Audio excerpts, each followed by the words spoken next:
女朋友嫌弃我家境贫寒，转身和针对我的富二代在一起。我上前质问他为什么，他撇了撇嘴，冷笑道：为什么？你也不瞧瞧你那穷酸样，你说说你哪一点比得上我家哥哥？我看着自己的百亿家产，陷入沉思。大家好，开始今天的分享之前，希望你能给人间烟火点个订阅，我将会分享更多优质的内容。我刚走进教室，前桌的陈俊宏扭过头看向我，戏谑道：哟，这不是江寻之同学吗？开学这么久了，怎么还是那副穷酸样啊？见到陈俊宏，我没忍住皱起眉头。陈俊宏在大学出了名的富二代，听说家里开了个公司，家境富裕，在班里巴结他的同学很多。因我没有像其他人一般巴结讨好他，他因此记恨上我，带着班里巴结他的人对我冷嘲热讽。对此我只感觉莫名其妙，好在我习惯了独来独往，他们的孤立我也乐得清闲。现在最重要的是与父亲的赌约，我连一个眼神也没有给他，只是静静地坐在一旁。一向被捧惯的陈俊宏哪能受得了我的无视？他脸色黑得可怕，他的狗腿跟班们见状，你一言我一语地对我讽刺道：你装什么清高？成绩好有什么了不起？不过是一个穷光蛋罢了。就是，你看他洗得发白的 T 恤，全身加起来估计没超过50块。看看我们陈哥，这名牌球鞋、高定衣服，还有那价值不菲的手表，就连是我们陈哥小小的配饰，都是他这辈子都无法企及的高度。我说江寻之，你别整天摆着一张清高的面孔，拽得跟那个二大爷似的。全系谁不知你穷得叮当响？我猜你上学的费用可能是和全村人借吧。你要是现在好好讨好我家陈哥，等你毕业以后，说不定陈哥看在同学的份子上，大发慈悲，让你到他们公司当个保安。跟班话音刚落，全班爆发了巨大的嘲笑声。陈俊宏似乎是被跟班的话语取悦到，脸色缓和了许多。他昂起下巴，高高在上道：如果你现在好好的讨好本少爷，说不定我开心了，会好心赏你一块骨头。一旁幸灾乐祸的女班长捂着嘴，乐呵呵地嘲讽道：还不快点谢谢陈俊宏同学，你家什么情况，整个学院还不清楚。毕竟我们学校再也找不出第二个比你还穷的人了。看着许佳佳做作的行为，我没忍住作呕。她是陈俊宏的头号迷妹，但是长相一般，看惯美女的陈俊宏哪能看得上？攻击我便成为他吸引陈俊宏注意的利器。长得丑也就算了，内心还如此恶毒。他要一头没一头的人，谁又能看得上？不过他有一点说得对，能进入这所大学的人确实非富即贵，再不济也是小康家庭。像我这种全身加起来不超过100块的人来说，确实差距很大。加上我这人从小都不喜欢阿谀奉承，毕竟我从小都是那个被奉承的人，特立独行的我，自然也成了全班奚落的对象。我撑着下巴，语气淡淡道：有些人狗腿子当惯了，骨子里也跟着低贱，见不得别人顶天立地。全场顿时鸦雀无声。我这么说话，无疑是打陈俊宏的脸。陈俊宏在班里当惯了恶霸，基本没有人敢违逆他的心意。女班长以及其他跟班被我露骨的话语激怒到，其中跟班小胖子怒气冲冲地撸起袖子，上前攥住我的袖子，在我愣神之际，把我从位置中拎起。你算个什么东西？装什么清高呢？我真不懂他们的脑回路，怎么我不当狗腿子就是在装清高？真是搞笑！同学们纷纷尖叫地避开，他们有的惊慌失措，还有看热闹不嫌大的在起哄。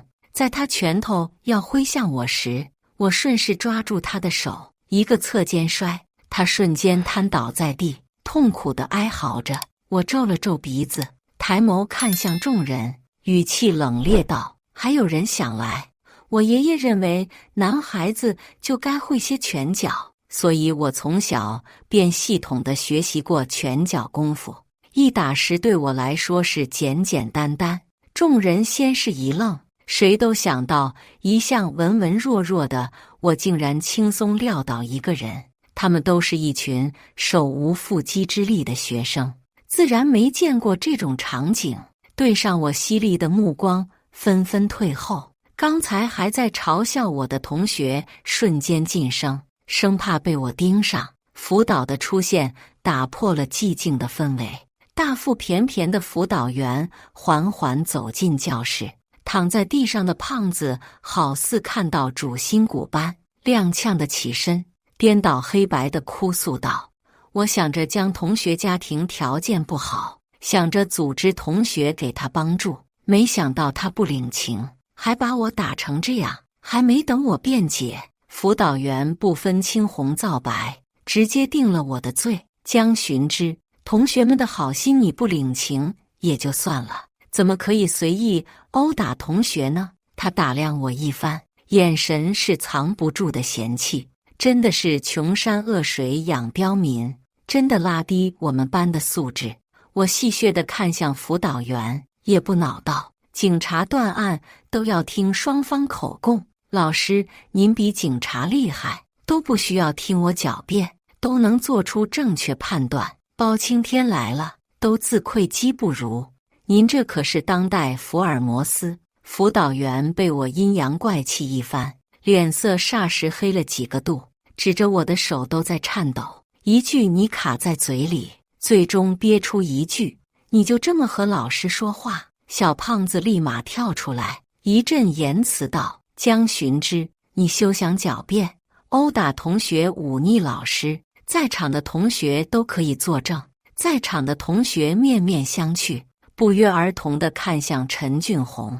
陈俊宏勾了勾唇角，眼神示意在场的小弟。得到他的示意，陈俊宏的跟班一股脑出来做伪证，剩余其他同学为了不得罪陈俊宏，默默地低下头不说话。辅导员像是找到宣泄口般，对我破口大骂道：“江寻之，你还想说什么？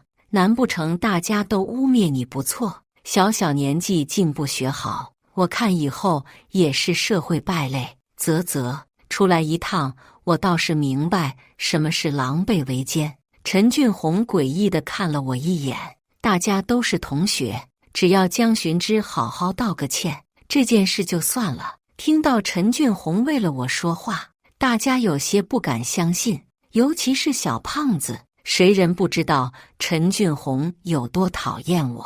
他顿了顿，语气嘲弄道：“只要江寻之同学跪下来道歉，再喊3声我是孙子，这件事就算来了。如果江同学不愿意，那就按照学校的规章办事，该劝退的劝退，该记过的记过。”我像是听到什么天大的笑话般，让我下跪的人还没有存在呢。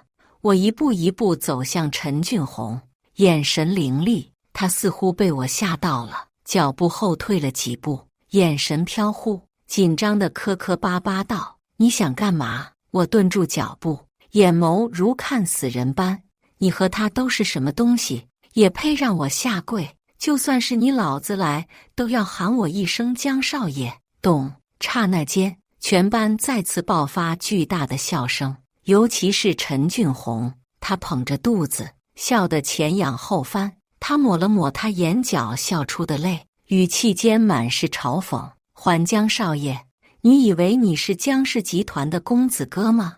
你不过是恰巧和别人一个姓，命运可是天壤之别，你怕没睡醒？”他笑得十分夸张，仿佛我说出什么天大的笑话。反应过来的其他跟班讥笑道：“谁不知道你穷得叮当响，就连一件像样的衣服都没有，怎么好意思说自己是江家大少爷的？”简直笑死我了。胖子不屑地瞅了我一眼，扭头看向同学打趣道：“你们是信他江家大少爷，还是信我是玉皇大帝？”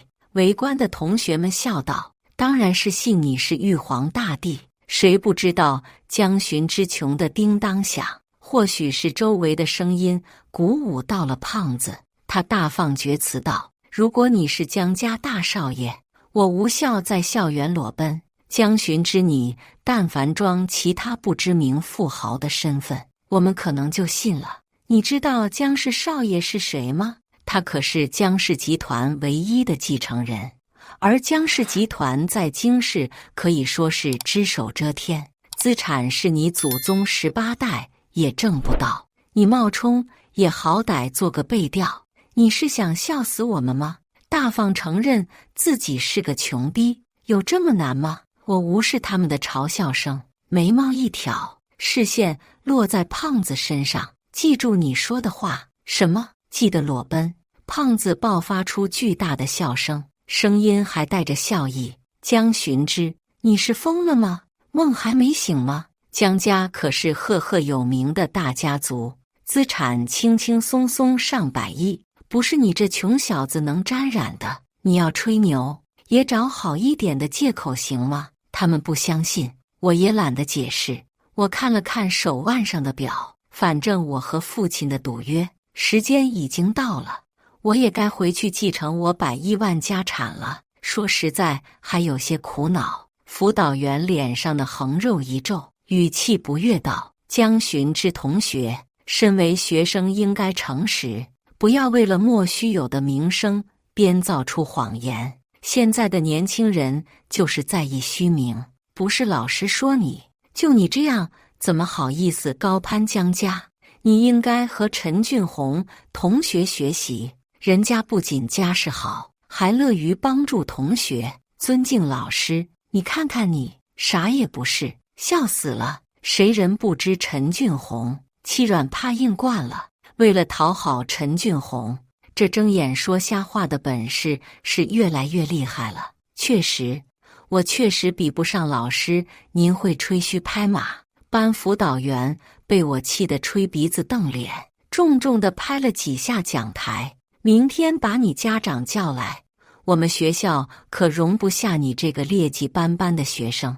现在给我滚出去！”在同学们幸灾乐祸的眼神下，我不卑不亢地走出教室。刚走出教室，手机铃声响起，我按下接听键，手机那头传来了低沉的男声：“少爷，3年赌约已到，您该回来了，老爷很想您。”听到这熟悉的声音，我心情愉快，应了句：“知道了，陈叔。”也该是时候回去见见我那狠心的老爹了。我当年为了拒绝包办婚姻，我与父亲立下毒誓，3年期间，如果我能不靠家里的势力与金钱，独自生活并考上名牌大学，他就不再干涉我的任何事情。反之，如果我输了，我将听从他的规划与林氏千金结婚。现在我终于可以恢复自己的身份，回归纸醉金迷的生活了，再也不用委屈我的倩倩了。白倩倩是我高中时期最好的朋友，我们相约考上同一所大学便在一起。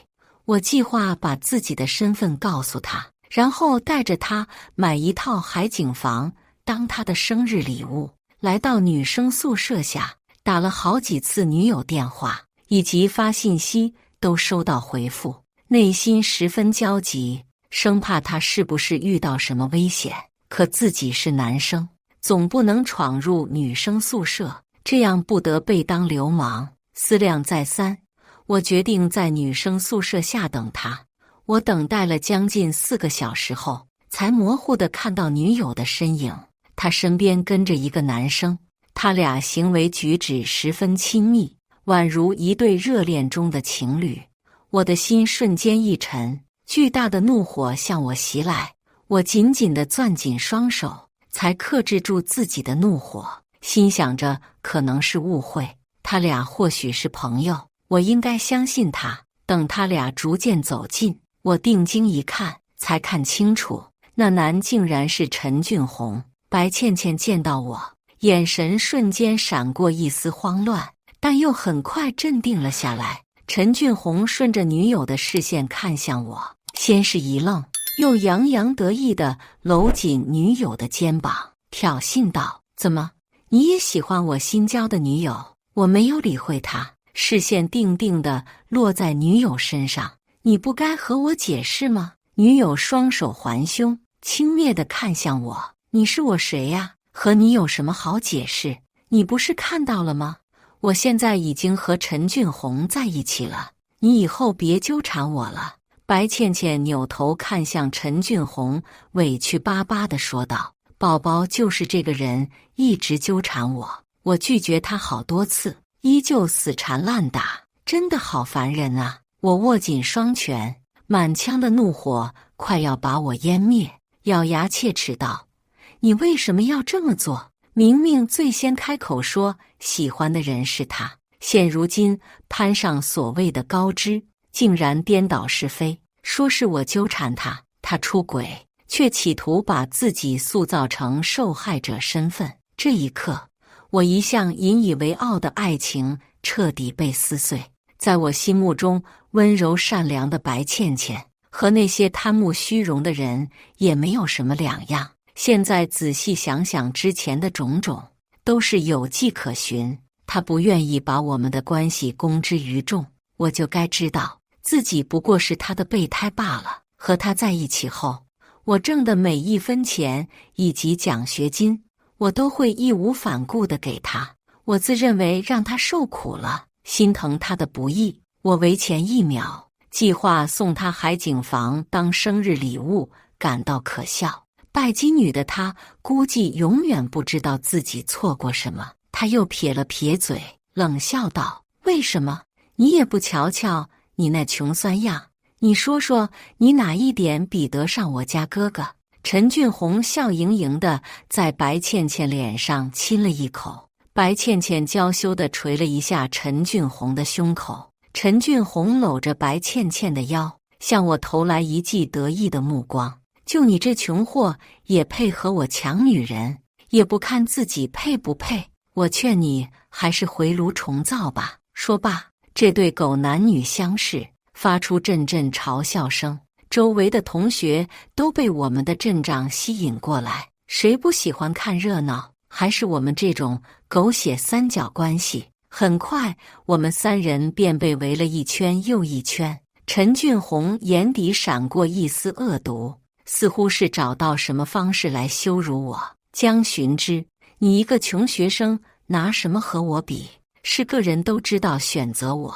我手指一动，豪车、名表、豪宅应有尽有。看到校外停的奔驰吗？你这辈子开得起吗？奔驰我确实开不起，我嫌弃它太廉价了，配不上我。想想自己车库里几百辆，随便拿出一辆不吊打他，我实在搞不懂他到底在嚣张什么。他嗤笑一声，接着说道：“你除了长了一张小白脸，学习好以外，你有什么？你看看哪一个女的会喜欢你？”白倩倩也站出来，一副小人得志的模样。怎么会有人会喜欢这种无能的男人？还是陈哥哥有男人味？白倩倩的话音刚落，一位明艳的少女从人群里走出来。我喜欢她。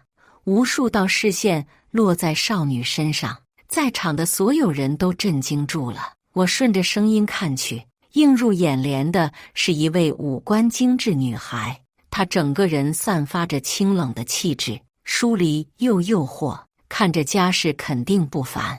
果真人群的惊呼声不断。然而一旁的陈俊宏脸色黑如锅底，这不是文学系的林之威吗？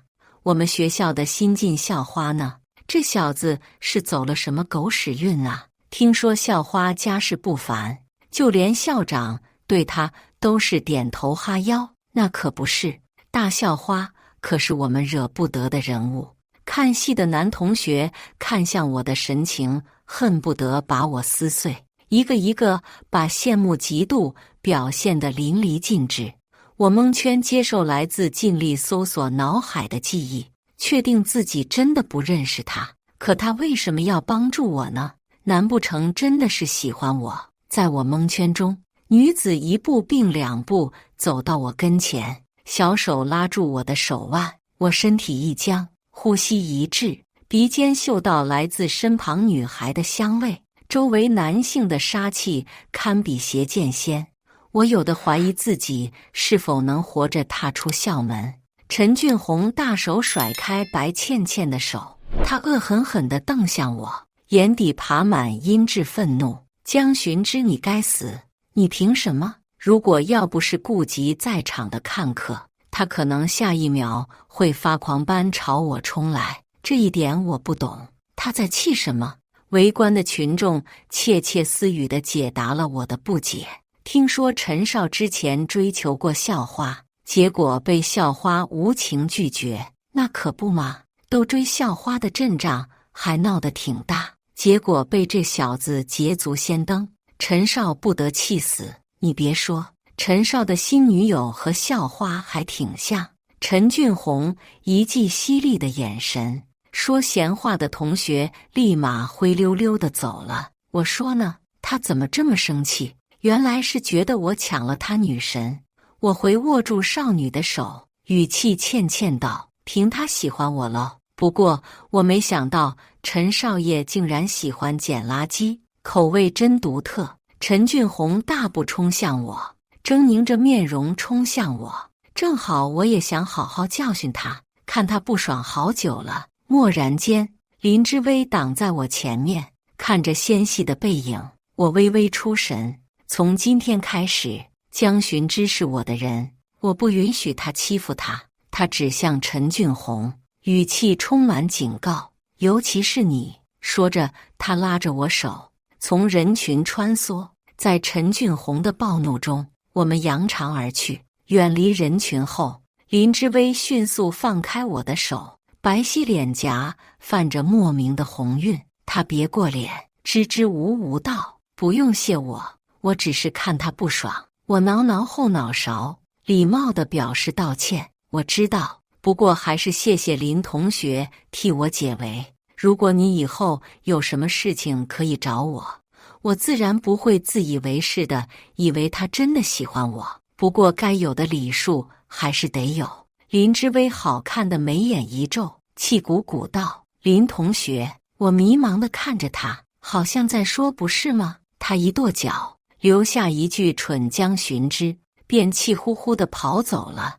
我木然地站在一旁，一头雾水，怎么突然生气了？女孩子的心思太难猜了。这几天因为林之薇的缘故，我一度成为风云人物，陈俊宏对我态度也更加恶劣。可碍于林之薇的面子，他不敢对我怎么样，这让我倒是好奇林之薇的身份。手机震动声打断我的沉思，我打开看，是陈叔发来的信息：“少爷，老爷已在学校门口等候您。”我把手机揣进兜里，大步往校门口走去，却不料在路上意外撞见白倩倩和陈俊宏，身后是白倩倩的室友以及陈俊宏的小跟班们，真是晦气！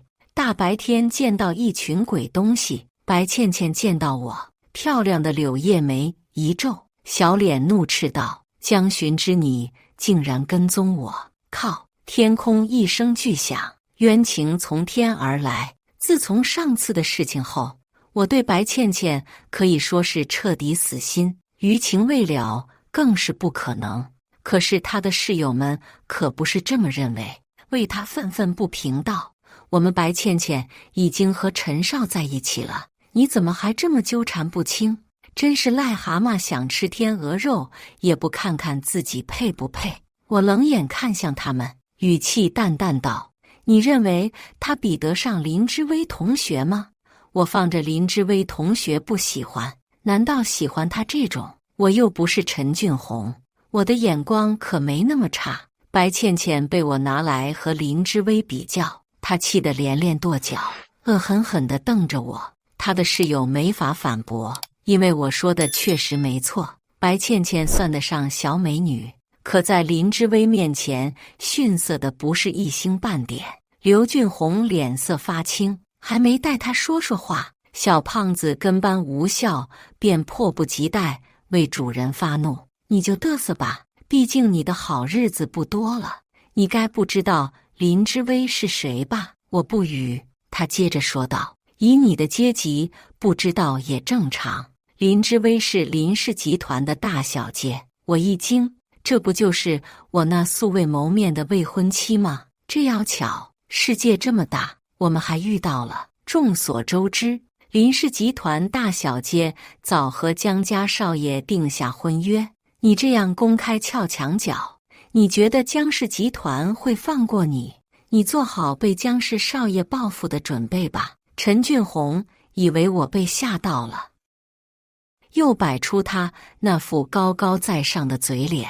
不过你要是求我，我倒是可以替你在江少爷面前求情。我和江少爷可是朋友，他会卖我一个面子。他是我朋友，我本人怎么不知道？我表示很奇葩，他怕是在梦里没醒吧？不过想想也正常，想攀附我的人多的是，可几乎没人敢打着我的旗号招摇撞骗。他陈俊宏怎么敢的？我眉毛一挑，饶有兴致反问道：“哦，我怎么不知道有你这个朋友？”陈俊宏噗呲一笑出声，他们一群人发出此起彼伏的笑声。江寻之，你梦还没醒吗？我在2年前见过江少爷，你还想在我面前假扮江少爷？我怕你是不想活了。2年前见过我，2年前我不知在哪个炸鸡店兼职。况且就凭陈俊宏的身份，我俩基本没有机会见面。满嘴谎话，无效对上次我揍他的事情耿耿于怀，见缝插针道：“就是我陈哥何等身份，怎么可能会说谎？我看就是你爱慕虚荣，想假扮江少爷。你也不看看你自己样子，哪有一点贵公子的气质，一副穷酸样。”白倩倩丝毫没顾及往日情分，也迫不及待站出来拉踩：“江同学，我们是3年的高中同学，你什么底细，我比谁都清楚。别为了和同学攀比，就编造出这么离谱事情。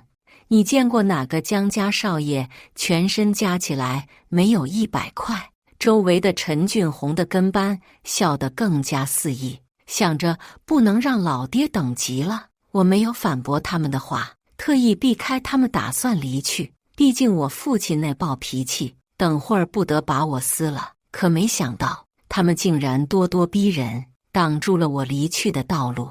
一群人挑衅地看着我，为首的陈俊宏甚至揪着我的衣领：“怎么被我戳穿？心虚了？”我实在没有耐心，一拳结结实实落在他脸上。他吃痛松开手，我见势拉开身位，蓄力一脚踹在他胸口，在惊呼声中，他踉跄倒地。我想打他很久了，要不是为了与父亲的赌约，不想闹事，老子早揍死这孙子。其他人惊呆了，没想到我一个穷小子竟敢叫板富二代。倒在地的刘俊宏更不可置信地看着我，没想到我竟会对他出手。作威作福惯了的他哪能受得了这委屈，狼狈起身后，龇牙咧嘴的又扑向我，我则一声不客气般又一脚踹飞他。完美的抛物线，可能是他摔倒的姿势过于滑稽，围观群众没忍住笑出声。这可是彻底把刘俊宏的怒火点燃，可是他又打不过我，只能咬牙吩咐他的小弟动手。小跟班看看我，又看看刘俊宏，踌躇不敢上前。刘俊宏见此场景，眼睛急得发红，他烦躁地挠挠头发，骂骂咧咧道：“废物，都是废物！”跟班们被骂得只敢低着头不语。我可没有兴致看他们狗咬狗，我烦躁道：“还要打？不打我走了。这么弱就别学人打架，浪费时间。江寻之，我不会放过你，我要你死！”刘俊宏额头青筋瞬间暴起，呼吸急促而粗重。我没忍住为了他美好愿望鼓掌。那你加油，废物！突然间，一声尖锐的声音划破针锋相对的气氛。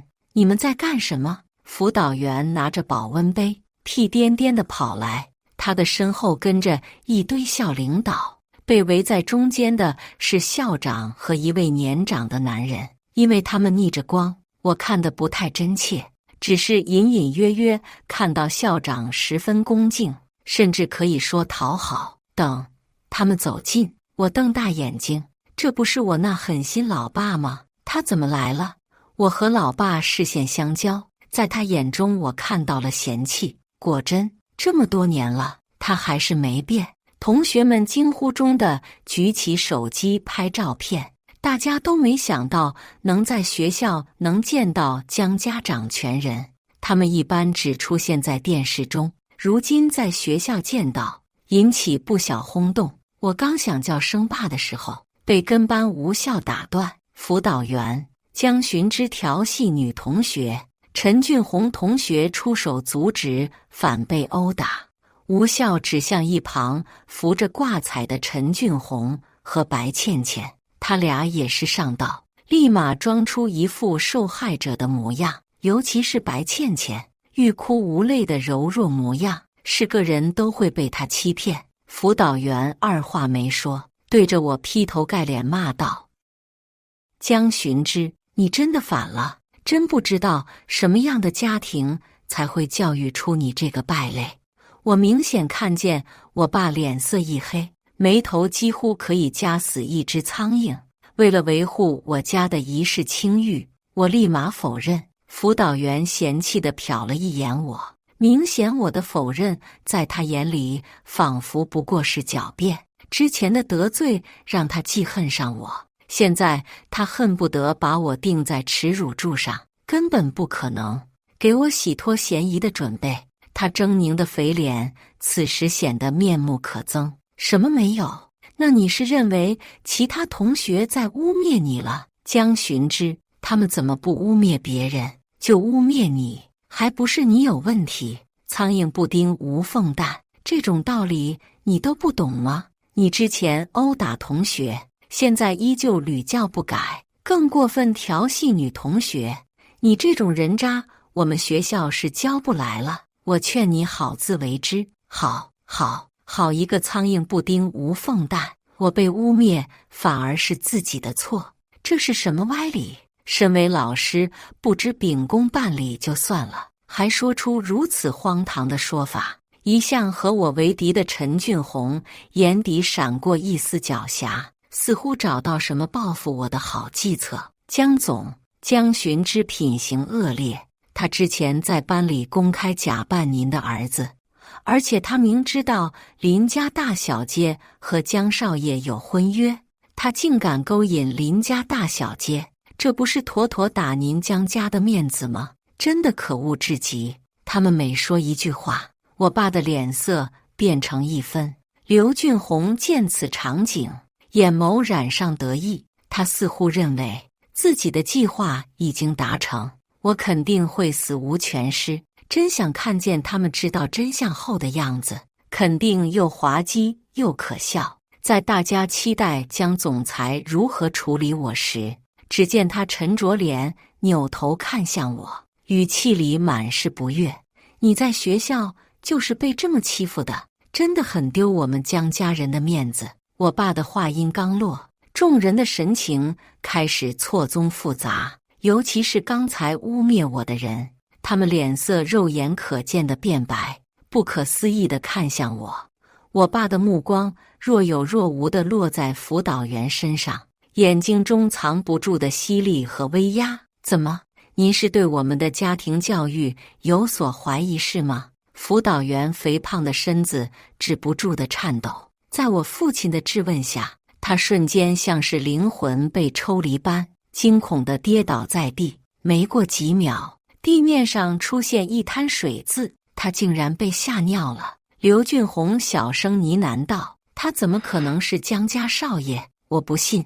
虽然他说话的声音很小，但还是被眼尖的父亲听到。父亲转动了手上的手表，语气平静得吓人，像猛禽捕猎前的宁静。这位同学，你对我儿子很有意见。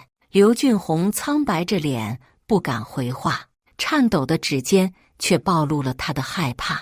一旁的吴笑也好不到哪里去，神情和哭丧差不多。全场的人开始躁动，大家纷纷窃窃私语讨论。几秒前还是学校知名的贫困生，现在摇身一变成为顶级家族的继承人。父亲垂眸看向旁边的校长：“老于呀，你们学校老师素质真的不太行，我想这捐款我需要考虑一下，等你们处理好学校的人员问题，我们再商量捐款问题。”校长刚才还高兴的脸色瞬间凝固，尴尬的低头赔罪。这到手的款项要不翼而飞，我想辅导员日后日子估计不好过。父亲语气顿了顿，慈祥道：“关于你们对我儿子的罪行，我会一一证实。如果是我儿子的过错，我必会补偿受害者；如果不是，就请他们做好准备。我江家的律师会通知你们什么时候开庭。”说完，父亲带着我离开了这修罗场。身后的议论声在我们离开后逐渐加大。之后，辅导员被撤职，他灰溜溜地离开了京市。听说他在离开学校后，几乎没有任何一所学校要他，没法，他只能收拾行李回老家。至于陈俊宏，也辍学了。他家公司在一夜之间破产，他如同丧家之犬一般和家人离开京市。临走前，他被父母压着找上我。一贯盛气凌人的他脸上出现颓败感，第一次在他脸上见到真诚的道歉。之前和陈俊宏一起欺负我的那些人，在我回校后，一个个一脸鼻涕一把泪地找上我，有些恨不得跪下来求我原谅。白倩倩知道刘俊宏破产后，一脚把他踹开，扭头又找上我，我没理他，他便开始各种回忆往事，试图触动我。说实在的，他每说一句话都让我无比恶心，他的存在让我觉得自己眼睛不行。或许是我的态度过于决绝，他也没再纠缠我。没过几个月，听说白倩倩攀上了个有钱人，没想到那男人已经结婚了。事情败露后，男人的老婆直接带着一群人来学校找他，他被那男人的老婆打得惨烈，脸上多了好几道口子。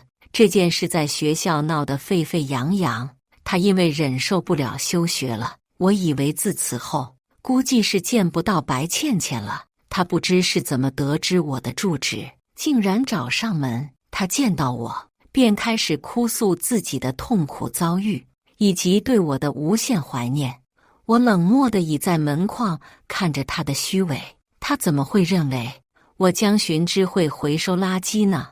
尤其是一个烂掉的人，难道在他眼里我是那种没有原则的接盘侠吗？我揉揉耳朵，烦躁地打电话让物业把他拖出去。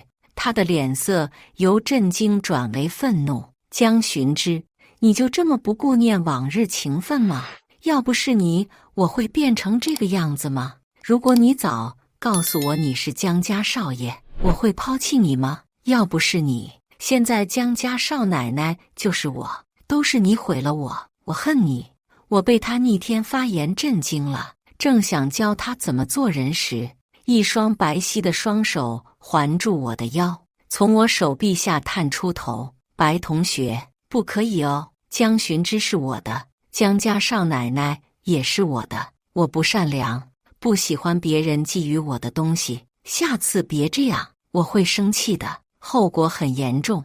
林之薇穿着松松垮垮的睡袍，脖子上是如影如现的红痕，她俏皮地朝白倩倩眨眼睛。我轻笑声，捏了捏她白嫩的小脸。我怎么这么喜欢她这副小人得志的表情呢？听到没？我不希望有下次。我迫不及待地关上门，一个公主抱将她腾空抱起，她环上我的脖颈，气呼呼地想说些什么，我没给她说话的机会。密密麻麻的吻落在她唇瓣，空气中的气温逐渐升高，在温热中我们逐渐失去理智。后来，白倩倩终于消失在我的世界里。毕业后，我和林之威结婚了，我们有了一个可爱的宝宝。以上就是今天分享的故事，大家有什么想说的、想吐槽的，欢迎在下方评论交流。也更希望能给人间烟火点个订阅，我将会分享更多优质的故事内容。